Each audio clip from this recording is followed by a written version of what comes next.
Assalamualaikum warahmatullahi wabarakatuh. Selamat pagi anak-anak. Apa kabarnya hari ini? Semoga hari ini anak-anakku semua dalam keadaan sehat walafiat. Hari ini kita akan mempelajari tentang pendidikan agama Islam. Itu Ji. Sebelum memulai pelajaran hari ini, marilah kita bersama-sama mengucapkan doa sebelum belajar. A'udzu billahi minasyaitonir rajim. Bismillahirrahmanirrahim. Rabbi sidni ilman warzuqni fahman.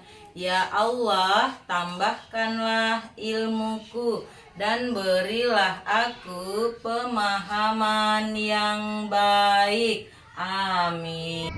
Baik, anak soleh dan soleha, kita akan memasuki pelajaran keempat. Bersih itu sehat. Coba kita amati, pada gambar itu ada anak laki-laki yang sedang mencuci kakinya.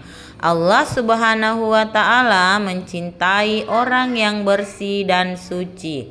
Sekarang kita ke bagian bersuci. Arti bersuci. Bersuci artinya menghilangkan kotoran, badan, pakaian, dan tempat sholat harus bersih.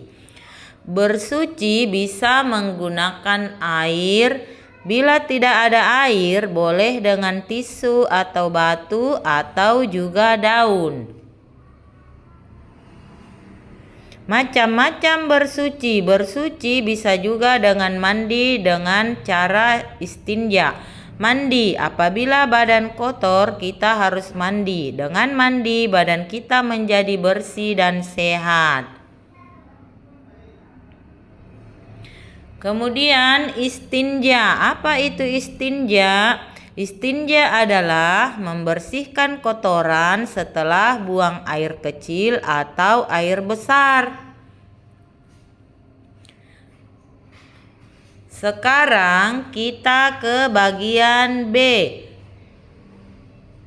Tata cara bersuci yang pertama adalah mandi. Mandi dimulai dengan membaca basmalah. Bismillahirrohmanirrohim. Kemudian bersihkan anggota badan dengan air dan sabun sampai bersih. Setelah kering, keringkan dengan handuk. Kemudian yang kedua dengan cara istinja, yaitu setelah kita buang air kecil atau buang air besar, kita harus membersihkan dengan air, kertas, tisu, dan batu. Jika tidak ada, anak-anak juga bisa menggunakan daun. Nah, anak-anak soleh dan soleha, kebersihan adalah pangkal kesehatan.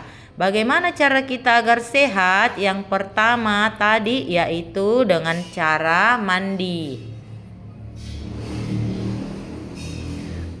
Kemudian juga bersuci, membersihkan badan kita dari kotoran-kotoran.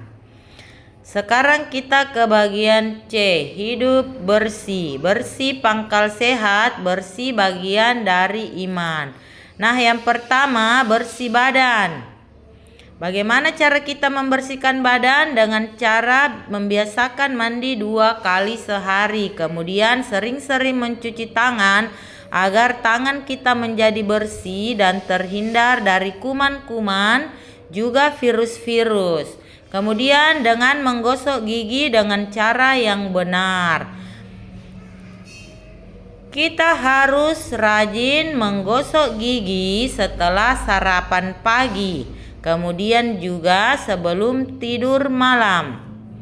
Anak-anak juga jangan lupa memotong kukunya. Jika kuku kita panjang, jangan lupa memotongnya bagian kuku yang panjang agar kuman-kuman di bagian kuku hilang.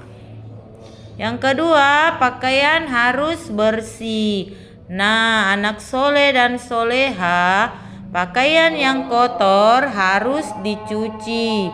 Kemudian pakaian harus bersih. Bagaimana caranya supaya pakaian kita menjadi rapi? Setelah dicuci, kemudian dijemur. Setelah kering, maka pakaian harus disetrika. Menyetrika pakaian agar kuman-kuman yang menempel pada pakaian menjadi mati dan pakaian pun menjadi rapi. Kemudian anak soleh dan soleha, barang-barang harus rapi dan bersih. Barang-barang apa saja yang ada di rumah kita? Tentu banyak sekali barang-barang yang ada di rumah kita. Misalnya piring, sendok, dan garpu adalah barang untuk makan. Tentu saja harus dicuci agar menjadi bersih. Kemudian kita mempunyai alat belajar. Harus bersih, misalnya buku, lemari, dan meja belajar harus bersih. Kemudian lantai yang kotor dapat disapu, kemudian dipel agar lantai menjadi bersih. Anak soleh dan soleha selanjutnya adalah bersih tempat, seperti rumah yang menjadi tempat tinggal kita. Jika rumah kita mau bersih, maka harus disapu setiap hari. Kemudian halaman juga harus bersih dari sampah.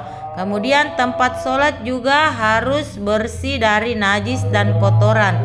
Caranya juga harus disapu ya nak. Kemudian tempat tidur kita, setiap malam kita tidur, maka tempat tidur kita harus bersih dan rapi dengan cara mengganti spray dan selimut harus sering-sering dicuci. Demikian anak soleh dan soleha, materi pembelajaran kita hari ini yaitu